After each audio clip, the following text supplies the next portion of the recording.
Tom alter. ये नाम सुनते ही एक पहचान सी उभरती है। इंडियन सिनेमा की दुनिया में एक जाना पहचाना चेहरा। नमक मिर्च जैसे बालों वाली उनकी दाढ़ी उन्हें तुरंत पहचान दिलाती थी। उनकी नीली आंखें जो उनके सांवले चेहरे पर अलग ही दिखती थीं, उनमें एक गहराई थी जो उनके अनुभव और समझ को बयान करती थी। अमेरिकन मिशनरी माता पिता के घर जन्मे टॉम ऑल्टर अपनी राह खुद बनाने के लिए बने थे। एक ऐसी राह जिसने उन्हें भारत के दिल तक पहुंचाया।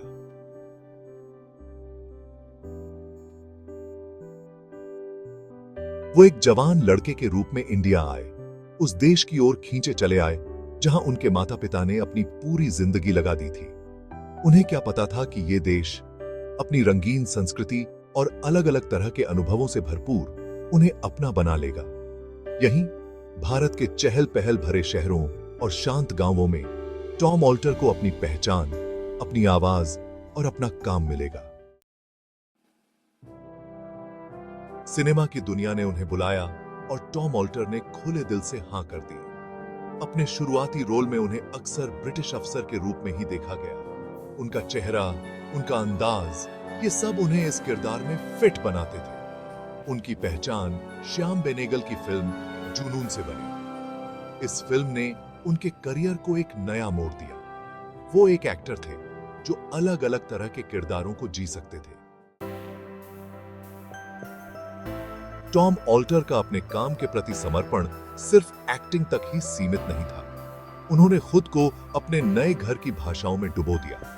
उन्होंने हिंदी और उर्दू सीखी, न सिर्फ एक एक्टर की तरह जो अपनी लाइनें याद कर रहा हो, बल्कि एक ऐसे विद्यार्थी की तरह जो इन भाषाओं की आत्मा को समझना चाहता हो। उनकी भाषा पर पकड़ कमाल की थी। वो इतनी आसानी और सफाई से बोलते थे कि बहुत से लोग हैरान हो जाते थे। इस कला ने उनके लिए नए रास्ते खोल दिए।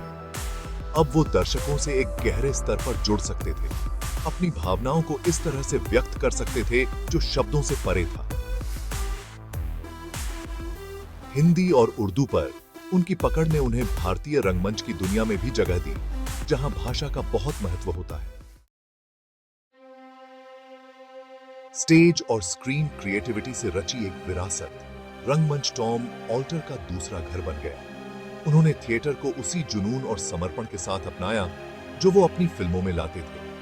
उन्होंने कई नाटकों में अभिनय किया और अंग्रेजी, हिंदी और उर्दू नाटकों के बीच आसानी से खुद को ढाल दिया। स्टेज पर उनकी मौजूदगी जादुई होती थी। वो अपनी दमदार आवाज और बारीक अदाकारी से दर्शकों को मोहित कर लेते थे। भारतीय रंगमंच को टॉम ऑल्टर का योगदान बहुत महत्वपूर्ण है। उन्होंने प्रसिद्ध उर्दू नाटककार सादत हसन मंटो की रचनाओं को लोकप्रिय बनाने में अहम भूमिका निभाई। मंटो के किरदारों को उन्होंने इस तरह से जीवंत किया कि एक नई पीढ़ी उनकी कहानियों की ताकत को समझ पाए। लिखी हुई बातें, पत्रकारिता और एक यादगार मुलाकात। टॉम ऑल्टर की रचनात्मकता सिर्फ एक्टिंग तक ही सीमित नहीं थी। वो एक अच्छे लेखक और पत्रकार भी थे। उन्होंने सिनेमा, खेल और भारत में जीवन पर खूब लिखा। उनकी लेखनी में उनकी पैनी नजर, भारतीय समाज की गहरी समझ और साधारण में असाधारण खोजने की काबिलियत दिखती थी।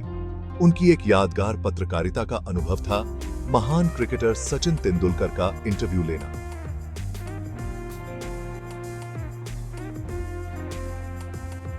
ये दो दिग्गजों का मिलन था।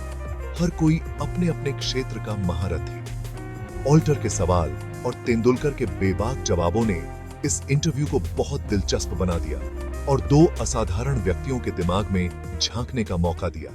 प्रेरणा और विरासत, एक अच्छी तरह से जिया गया जीवन।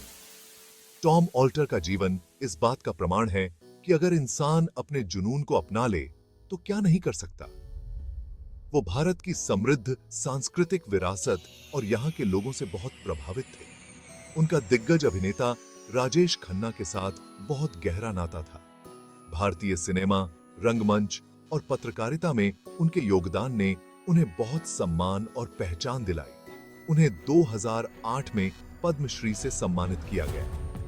यह सम्मान उनके काम और उनके नए घर के प्रति उनकी अटूट प्रतिबद्धता का प्रमाण था।